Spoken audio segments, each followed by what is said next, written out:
감사합니다.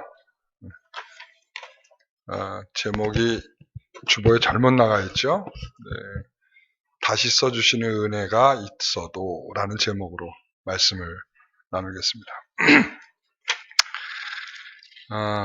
오늘 본문에 이렇게 시작되는 데를 보면 이 여호와께서 여호와의 말씀이 두 번째로 요나에게 임했다라고 이렇게 3장이 시작이 됩니다. 두 번째로 임했다. 첫 번째는 언제 임했을까요?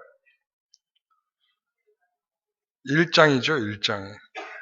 여호와의 말씀 1장 1절에 보면 여호와의 말씀이 아미떼 아들 요나에게 임하니라 이르시되 이렇게 해서 첫 번째 요나에게 임했고 두 번째 요나에게 임했습니다. 그러고 나서 요나에게 말씀하신 것은 일어나 저 큰 성읍 니느웨로 가서 내가 내게 명한 바를 그들에게 선포하라. 이것이 하나님께서 요나에게 명하신 내용입니다. 재미있는 것은 첫 번째 주었던 사명을 그대로 다시 주고 있다는 것입니다. 그러니까 우리가 일반적으로 첫 번째 실패하고 나면 그 사람에 대한 신뢰감이 팍 떨어지죠. 저 사람한테 이 일을 맡겨야 되나 말아야 되나. 벌써 우리는 인간적인 걱정이 들죠. 그런데 하나님께서는 첫 번째의 말씀을 그대로 실패의 자리로 갖고 하나님이 가라고 하는 니느웨가 아닌 다시스로 가는 배를 타려고 하다가 할 수 없이 그 배를 흔들어서 그 배로부터 던져지게 하고 또 던져진 요나를 큰 물고기가 나타나서 삼키도록 하기까지 하여 그 3일 동안을 있게 하시고 3일째 되는 날 뱉어서 육지로 뱉게 하여 이제 두 번째의 말씀을 주신 겁니다. 그러니까 어찌 보면은 요나를 뭘 믿고 이 말을 똑같이 주셨을까? 뻔한 녀석인데 어차피 이 말을 줘도 기쁘게 하지 않을 이 사람에게 이걸 왜 주었을까? 우리 하나님의 마음은 어느 때는 알다가도 모르겠어요. 오늘 우리는 이 말씀을 보면서 이게 바로 하나님께서 이 요나에게 이렇게 기회를 주는 것이 하나님께서 하나님 나라를 이루시는 방법은 아닐까? 이 생각을 한번 해봅니다. 하나님의 은혜는 다시 또 써주시는 은혜가 있습니다. 하나님의 은혜는 우리의 실패를 실패로 여기지 아니하시고 우리를 귀하게 다시 사용하시는 하나님의 너그러움이 있음을 다시 한번 생각하게 되는 말씀입니다. 그래서 저는 이런 생각을 해봅니다. 그러면 정말 나 같은 죄인도 다시 써주시는 것이 맞을까? 이렇게 생각을 하죠. 나 같은 죄인도 다시 써주실까? 여러분 하나님 그렇게 써주실까요? 다시 써주십니까? 네. 하나님께서 요나를 다시 사용하시는 근거가 뭡니까? 이렇게 물어보면 여러분 뭐라고 대답하시겠습니까? 그 근거를 요나에게 찾을 수 있겠습니까? 우리가 요나에서 찾는다면 못 주죠. 어쩌면 그렇게 하나님의 등을 돌리고 제멋대로 간 요나를 하나님이 뭘 믿고 요나를 쓰겠습니까? 그러니까 요나에게는 다시 쓰시는 근거를 찾을 수가 없다는 것이 오늘 말씀의 이야기입니다. 요나에게는 그러한 어떤 모습을 찾을 수 없다. 이거죠. 언제 다시 그 기회를 주셨습니까? 요나에게 주신 기회는 언제 주신 것입니까? 언제 주셨어요? 제가 좀 전에 다 설명해 드렸잖아요. 언제 다시 기회를 주셨어요? 네? 예, 물고기 뱃속에서 3일 동안 있은 이후에 뱉어짐을 당한 그 직후에 주신 말씀이다. 이렇게 말씀드렸잖아요. 그러니까 힌트가 거기 들어있는 거예요. 3일 동안 그곳에 있다가 나온 이후에 하나님께서 그에게 이 두 번째의 사명을 동일한 내용으로 주셨다 하는 게 이 힌트입니다. 여러분, 요나가 물고기 뱃속에서 이틀 밤을 새고 3일째 되는 날 토해졌다. 이것은 무엇에 대한 표적일까요? 네? 왜 이렇게 자신이 없어요? 네. 그렇죠. 예수님께서 표적을 보여달라는 사람들을 향하여 말씀하셨잖아요. 나는 요나의 표적 외에는 보여줄 게 없어. 그 요나의 표적은 뭘 말하는 걸까요? 예수께서 죽으시고 부활하실 표적을 말씀하시는 겁니다. 그러니까 다시 말하면 요나가 다시 기회를 얻는 것은 요나의 신뢰, 요나가 새로운 사람이 되었다거나 요나가 정말 변하여 정말 멋지게 감당할 만한 사람이 되었기 때문에 주신 게 아니라 예수 그리스도의 십자가의 죽음과 부활을 통해 새로운 생명을 얻는 것과 같은 그 은혜를 요나가 입었다는 것을 말씀하고 있는 것입니다. 그래서 이 예수님의 죽으심과 부활은 어떤 능력이 있는 것입니까? 새로운 피조물로 창조해내시는 은혜가 있는 것이죠. 그래서 이전 것은 지나가고 새로운 생명이 탄생되는 것입니다. 여러분, 이런 사람에게 기회를 자꾸 준다라고 하는 걸 생각해 볼 때 우리가 교회에서도 한번 생각을 해봐야 될 것 같아요. 여러분, 요즘 이 시대를 가리켜 무슨 시대라고 그러죠? 교회적으로 말고 세상적으로 무슨 시대라고 그러죠? 아니, 그거 말고 이 시대를 가리켜서 힌트가 이건데 이거 성공시대? 이거 네? 4차 혁명 시대라고 그러잖아요. 네, 4차 혁명 시대. 4차 혁명 시대의 중요한 단어는 뭐죠? 4차 혁명 시대에도 잘 이해가 안 되시면 여기서 핵심적인 단어도 뭘까요? 스피드예요. 스피드. 그래서 요즘 사회가 엄청나게 빨리 돌아가잖아요. 예? 스마트폰 바꾼 지가 며칠 되지도 않았는데 조금 있다 보면 구닥다리가 돼버렸어, 벌써. 왜냐면 또 새로운 게 또 나오니까. 그럼 사람들의 마음이 어떻게 되죠? 아우, 저 새로운 거 내가 또 갖고 싶다. 이렇게 되는 거죠. 그러니까 이 4차 혁명 시대의 가장 관건은 뭐냐? 빠른 스피드야, 스피드. 그런데 오늘날 젊은 세대들은 여기에 익숙해져 가고 있어요. 그래서 그 스피드를 그냥 스피드라고 말하지 않고 이런 스피드라고 실험 스피드라고 말하고 있어요. 실험 스피드. 그건 또 무슨 말입니까? 실험 스피드는 뭐냐면 옛날에는 어떤 일을 하기 위해서 충분히 실험을 다 하고 난 다음에 성공적으로 되면 그 성공적인 걸 가지고 이제 일을 본격적으로 시작을 하잖아요. 이게 일반적인 방법이었다면 지금은 그게 아니라 실험을 하면서 진행을 해버리는 거예요. 그러면 하다가 안 되면 어떻게 돼요? 실패하면 어떻게 되죠? 그냥 뒤집어 엎어버리는 거야. 엎어버리고 다시 또 시작을 하는 거야. 그러니까는 실험을 다 끝내고 난 다음에 하게 되면 뒤처지게 되는 거예요. 실험이 다 끝나서 성공하게 되면 그 순간에 시작을 하려고 그러면 실패하게 되는 거예요. 그러니까 실험을 하면서 진행을 하여 성공하면 그것으로 그대로 진행하는 거고 실패하면 다시 또 만들어가는 거예요. 여러분 지금 여러분들 그런 시대에 살고 있어요. 근데 우리는 너무 이제 그러다 보니까 교회의 젊은 세대와 이게 뭐가 좀 호흡이 안 맞는 거예요. 젊은 세대는 그냥 실패해도 그냥 하면 어때? 라고 생각을 하면서 열심히 뭔가를 해보고 싶어 하고 나이 드신 세대들은 어떤 마음이 들죠? 야, 그거 충분히 검토해보고 또 검토해보고 또 검토해보고 1년, 2년을 검토해봐도 그 다음에 결과가 안 나와. 왜 그럴까요? 그러니까 스피드가 너무 떨어지는 거예요.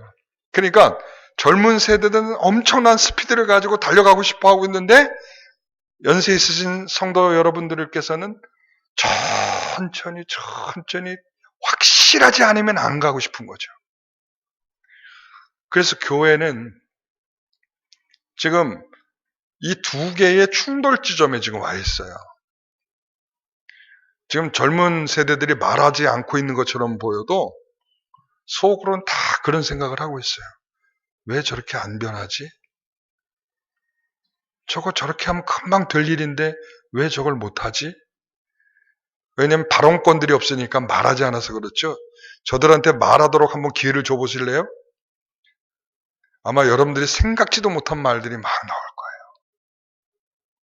그래서 지금 많은 교회들에서는 젊은 세대들이 떠나고 있어요. 왜? 꼰대들이랑 말을 해봤자 통하지가 않으니까 교회를 떠나자 이렇게 되는 거예요. 여러분, 우리는 그런 시대 속에서 하나님은 우리에게 원하시는 것은 그런 스피드는 아니에요. 우리에게 원하시는 것은 하나님께서 실패해도 다시 기회를 주시는 하나님에 대한 이해가 필요하다는 거예요. 제 말은. 그러니까 우리가 빨리 가자 이런 것보다 우리가 서로 실패하더라도 조금 격려해주고 좀 모자라더라도 잘한다 해주고 그리고 또한 못 간다 그러면 조금 더 밀어주고 하는 그런 마음으로 우리가 그런 이 요나를 격려해 주시는 하나님의 마음이 교회에 필요한 마음이 아닐까. 하나님의 나라는 이렇게 실패하기를 두려워하는 자들의 머뭇거림 가운데 있는 것이 아니라 실패하여도 그들을 위로해주고 함께 그들의 손을 붙잡고 가는 그 나라가 하나님의 나라가 아닐까. 저는 그렇게 믿습니다. 오늘 이 요나의 말씀을 보면서 저는 그리스도의 마음이 보이지 않습니까? 실패하고 엉터리고 부족하고 연약한 우리들을 살려보시겠다고 십자가에서 죽으신 그 은혜가 우리를 다시 끌고 주의 나라를 향하여 가고 있는 거 아니겠습니까? 그렇죠? 여러분, 저는 이 말씀을 보면서 그런 생각을 해봤어요. 하나님 그렇다면 그 정도 변화를 주셨다면 우리가 화끈하게 변화가 돼야 되는데 그렇지 못하다는 거죠. 오늘 우리는 에베소서 2장 5절 6절의 말씀을 보면 허물로 죽은 우리를 그리스도와 함께 살리셨고 또 함께 일으키사 그리스도 예수 안에서 함께 하늘에 앉히셨다. 그러니까 하나님께서는 그런 우리를 말이죠. 우리같이 모자란 자들을 그 하늘에 앉히시기 위해서 죽으시고 살아나셨다 이런 말이죠. 그래서 요나는 바로 예수께서 십자가에 죽으시고 부활하신 그 은혜를 통하여 우리가 지금 살아나고 다시 기회를 얻게 된 것과 같이 바로 요나는 그런 기회를 얻은 자다라는 것이죠. 여러분, 그래서 하나님께서는 이 그리스도와 함께 지위도 주시고 특권도 주시고 그리고 영광을 받게 되는 존재로 삼아 주신 것입니다. 그래서 하나님은 예수 그리스도를 통해 우리를 보시는 거예요. 하나님 그러니까 우리를 직접 보시는 게 아니라 누굴 통해서? 예수 그리스도를 통해서 보시는 거예요. 예수 그리스도의 안경을 딱 쓰시고 우리를 보시는 거예요. 그러니까 예수 그리스도의 안경을 쓰지 않으면 우리는 어떤 모습을 볼까요? 저 멸망마다 마땅한 존재들 이렇게 보일지 몰라요. 그런데 딱 안경을 예수 그리스도라는 안경을 쓰면 우리가 어떻게 보일까요? 아우 저 사랑해야 될 존재들 이렇게 보이시죠. 하나님은 우리의 실수와 죄와 연약함을 보지 아니하시고 또한 우리의 공로와 능력을 보지 않고 그리스도와 연합되어 있는 새 생명을 보시는 것인 줄 믿습니다. 오늘 우리는 그런 사람들이에요. 그래서 하나님께서는 하나님께 찾아오는 자들에게 이렇게 새로운 피조물들에게 새로운 힘과 은혜와 능력을 주시기를 원하십니다. 찾아오는 자에게 새로운 옷을 입혀주듯이 하나님 그렇게 은혜를 주시는 거예요. 그래서 하나님께서는 그들을 완전히 회복시켜 주시도록 찾아오는 자에게 뭐 하도록? 회복시켜 주시도록. 여러분 베드로라는 사람 알잖아요. 그럼 베드로가 예수님을 따라가다 이 십자가를 붙잡혀 가시던 예수님을 따라가다가 소녀를 만났잖아요. 그 소녀가 저 사람도 저 예수와 같은 한 패거리인데요. 그랬더니 난 무슨 소리 하는 거야? 난 저 사람 알지도 못해. 그럼 결국은 3번이나 부인하면서 예수님을 저주하고 부인했단 말이죠. 그러고 나서는 예수님이 했던 말씀이 생각나서 울면서 떠났단 말이죠. 그게 누구예요? 베드로죠. 자, 그런 자에게 예수님께서 어떻게 하셨을까? 베드로는 지레짐작을 하죠. 나 같은 자를 다시 누가 쓰시겠는가? 나 같은 자를 설령 예수님께 다시 살아나셨다 치더라도 나 같은 자를 예수님께서 다시 나를 사용하시겠는가? 아마 그런 마음을 먹었던 것 같아요. 그래서 포기하고 어디로 가죠? 갈릴리로 돌아가잖아요. 갈릴리로 들어가서 배를 타고 물고기를 잡으려고 헛손질을 하고 있을 때 그때 다시 예수님께서 오시잖아요. 그러니까 이 장면을 보면 이 요나의 장면과 굉장히 비슷한데 예수님께서 처음 제자들을 부를 때도 어떻게 하셨을까요? 이렇게 물고기를 못 잡고 있을 때 예수님께서 야 깊은 곳에 한번 그물을 던져봐 그랬단 말이에요. 그랬더니 그물이 찢어질 만큼 많은 물고기를 잡았어요. 그런 다음에 예수님께서 이 베드로에게 뭐라고 하셨을까요? 너는 이제 내가 사람 낳는 어부가 되게 할 거야 하셨단 말이에요. 누가복음 5장에. 그런데 여기에서 보니까 예수님께서 요한복음 21장에 예수님께서 다시 찾아가시죠. 슬쩍 가셨는데 누구도 못 알아보는 거예요. 그래서 헛그물질하고 있는 그들에게 배에 올라타서 야 이번에는 저번에 깊은 곳에 던지라고 그랬죠? 이번에 어떻게 던지라고 그랬을까요? 네? 얕은데? 뒤로? 그럼 어디로? 중간으로? 어디다? 깊은데 아니면 얕은데? 지난번에 깊은데였어요. 그럼 이번에 어디다 던지라고 했을까요? 멀리? 오른쪽으로 던지라고 그랬어요. 오른쪽으로. 에? 자신있게 얘기하세요. 자, 오른편으로 던지라고 그랬어요. 그리고는 또 많은 물고기를 잡았어요. 그리고 예수님께서 무슨 말씀하셨을까요? 내 양을 치라. 그러시다. 그러니까 예수님은 그를 다시 찾아가셔서 그 실패하고 나 같은 자를 누가 다시 쓰겠습니까? 하고 포기하고 고향 동네 가서 그물질하고 있던 베드로에게 주께서 찾아가셔서 그의 마음을 다시 한번 북돋아 주시죠. 3번 부인한 것처럼 3번 다시 사랑하도록 고백하게 하시고 그리고 또 그 고백한 그 베드로에게 다시금 사명을 주셔서 그가 가야 할 길을 가도록 하나님께서 은혜를 주셨죠. 여러분 요나를 못 믿는 것처럼 베드로를 어떻게 믿겠습니까? 그렇지 않으세요? 여러분 베드로를 못 믿는 것처럼 우리는 어떻게 믿으시겠습니까? 주님께서. 요한나 믿어줄까요? 요한나는 믿어줄까요? 네? 여러분 그럼에도 불구하고 우리 주님께서 다시 사용하신다라는 거예요. 다시 사용하신다. 여기에 감격이 없으면 그 다음이 요나와 같이 나타나게 되는 거예요. 나 같은 자를 다시 써주시다니요. 네? 여러분 그래서 교회에 봉사하는 성도들의 모습을 보면 아우 왜 나 같은 자를 이렇게 써주실까요? 너무 고마워요. 이게 아니라 당당하게 하죠. 난 이거 꼭 해야 돼요. 저 사람도 있는데 꼭 제가 해야 돼요.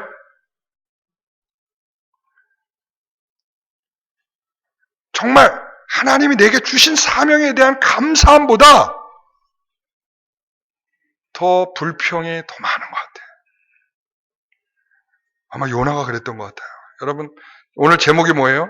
다시 써주시는 은혜가 있어도.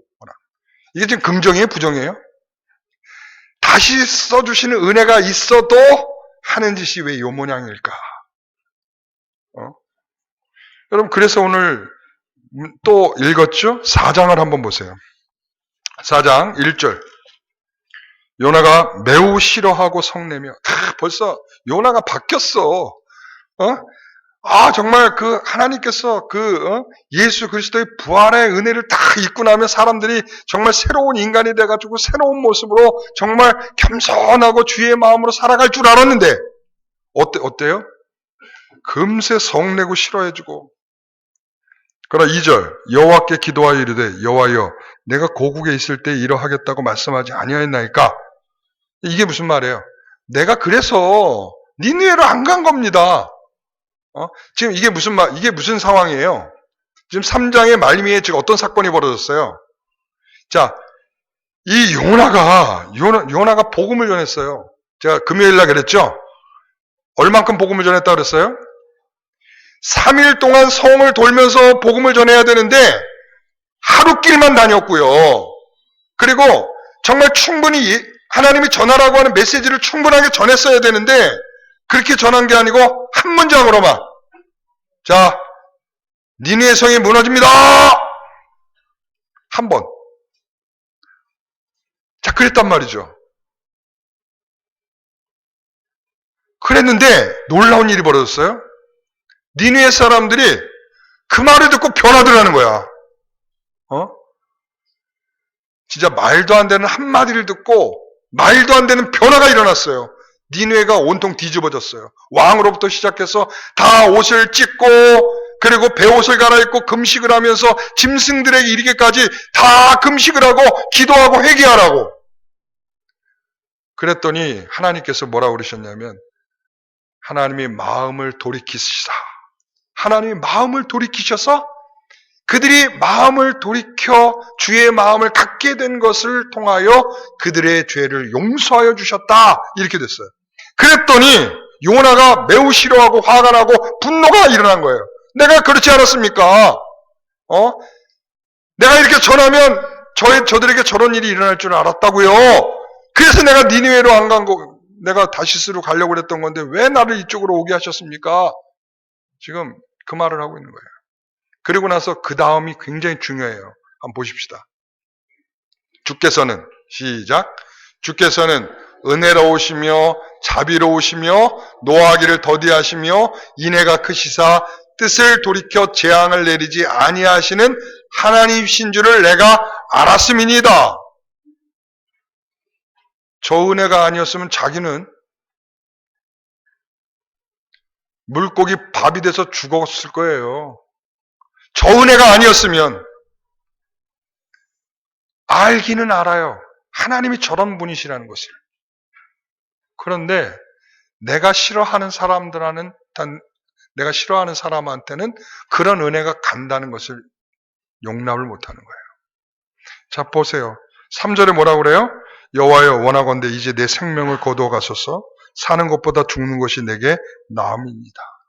죽여달라는 거죠. 그 다음에 말이죠. 자, 9절을 보세요. 9절, 4장 9절. 하나님이 요나에게 이르시되 내가 이 박넝쿨로 말미암아 성낸 것이 어찌 옳으냐 하시니 그가 대답하되 내가 성내어 죽기까지 할지라도 옳습니다. 이 요나 이거 어떻게 됐을까요?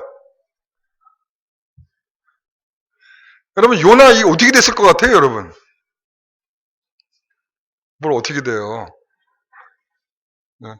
아니 하는 짓을 봐서는 이거 여러분 하나님께 이런 은혜를 받고도 이런 찜통의 선지자가 있다는 거예요. 우리들 모습 같잖아요, 그죠? 정말 하나님의 은혜를 받았다고 펄펄 뛰고 난리치고 나는 이런 은혜 받았다고 간증하고 막 이렇게 하는데 실상을 보면 이렇죠. 그래도 다른 이 소선지서에 이렇게 보게 되면 다른 선지자의 말미에 보면 참 멋있는 문구로 끝나요. 그런데 요나처럼 끝나는 경우는 없어.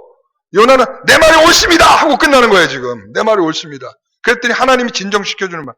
야, 그 안에 있는 그 수많은 사람들이 귀하고 사랑스러운 거 아니냐? 이 말로 주님께서 끝을 내고 있는 거예요, 하나님께서. 응? 어찌 보면은 이것이 바로 요나를 설득하는 표현일 수도 있고요. 요나의 마음을 다시 돌이키게 하시는 하나님의 표현일 수도 있습니다. 그러니까 우리의 인간은 이런 하나님의 크신 은혜를 받고도 다시 써주신 은혜를 받고도 거기에 대한 감사한 마음이 없는 것이 문제고 문제다. 예. 여러분 하나님이 여러분에게 작은 것 하나 맡기셔도 충성하십시오. 여러분에게 맡겨진 일들은 단순한 것이 아니라 하나님이 여러분에게 다시 주신 하나님의 은혜요, 기회요, 또 하나님 주시는 복된 일인 줄 믿습니다. 여러분 참된 성도는 나에게 기회를 주신 것에 대해서 감사해야 됩니다. 저는 그렇게 생각해요. 여러분, 그래서 누가 그러더라고요, 저한테. 노 목사님은 일중독 같아요. 일중독 같아요. 그래요. 일중독. 우리 집사람이 한 말이에요.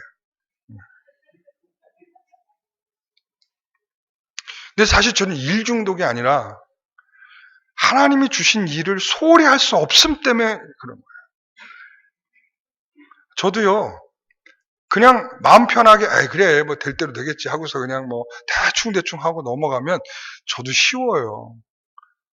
그런데 그것을 마음속에 계속 염두에 두고 있지 않으면 안 되겠다는 마음이 저에게 주시니까 제가 그것을 끝까지 어떻게든 해보려고 애를 써보고 되든 안 되든 실패하든 뭐 어떻게 되든 하나님이 주시는 그 기쁨으로 끝까지 감당해내려는 마음을 갖죠. 우리 사랑하는 성도 여러분, 오늘 하나님께서는 우리에게 그런 기회를 주실 때 저는 감사하면서 충성스러워져야 된다고 생각해요. 오늘 저와 여러분에게 주시는 다시 써주시는 은혜, 여러분 다 우리는 그런 기회를 얻은 사람들이라면 그것 앞에 이렇게 요나처럼 자기 주장으로, 자기 중심적으로 자기가 원하는 것만 하고자 하는 사람들을 하나님이 어떻게 보시겠어요? 여러분, 요나는 대표적으로 그거예요. 하나님이 다시 기회를 주셨어도 자기가 가진 생각을 포기하지 않는 사람. 하나님이 어떠신 분인지를 알면서도 하나님에게 자신을 맞추기보다 자기에게 하나님이 맞춰주기를 바라는 사람. 그리고 진정으로 하나님에 대한 감사가 없는 사람. 오늘 이러한 우리가 되지 않기를 소원합니다. 오늘 요한나에게 하나님 그런 기회를 주시는 것입니다. 다시 써주시는 은혜. 아셨죠? 요한나 여러분, 하나님이 써주시는 은혜 있을 때 감사하세요. 왜 나에게? 이거 하지 마시고 나에게 주시는 은혜가 얼마나 큰지에 대한 감사가 있어야 돼요. 요나를 보면 선지자가 뭐 저래? 이런 생각이 들 때가 있어요. 근데 가만히 따져보면 또 마찬가지예요. 무슨 목사가 저래? 장로가 저래? 무슨 집사가 저래? 권사가 저래? 우린 다 이렇게도 나올 수도 있어요. 이게 사실은 평범한 이야기일 수 있단 말이에요. 다시 말하면. 제가 말씀드린 하나님의 은혜가 약해지면 우리에게 찾아오는 것은 바로 이런 불평과 불만이 남는 거예요. 조건과 그리고 상황이 보이는 거예요. 오늘 우리에게 정말 하나님 주신 은혜는 나를 예수 그리스도의 십자가의 은혜로 부활 생명을 주셔서 새로운 생명의 은혜를 갖게 하신 그 은혜로 나에게 다시금 기회를 주셔서 어떤 것이든 하도록 은혜를 주신 그 하나님에 대한 감사가 저와 여러분들에게 있기를 소원합니다. 이 연말을 우리가 지나면서 여러분 1년 동안 어떻게 하나님 앞에 섬기셨는지를 한번 돌아보시길 바랍니다. 기도하겠습니다. 하나님 아버지 감사합니다. 하나님께서 우리를 쓰신다 하셔도 그런 은혜를 우리에게 주셔도 우리는 변하지 않는 우리들의 육신의 탐욕과 부패한 성품은 하나님의 깊은 뜻을 헤아리기보다 그저 내 마음껏 되기를 소원하는 인간의 악함으로 채워져 있습니다. 주님, 이 시간에 우리는 작은 것에도 충성할 수 있는 마음을 갖게 하여 주옵소서. 1달란트를 받고 인색한 주인이라고 비난하였던 1달란트를 받았던 종처럼 하나님이 주신 일을 소홀히 여기고 게을리하여 하나님의 깊으신 뜻을 받고 누리지 못하는 안타까운 인생들 되지 않게 하옵소서. 우리가 하나님 안에 있다는 것은 하나님 안에 즐거움과 기쁨을 얻는 것입니다. 우리가 천국을 소망한다는 것은 그 천국을 지금 누리고 살아간다는 것입니다.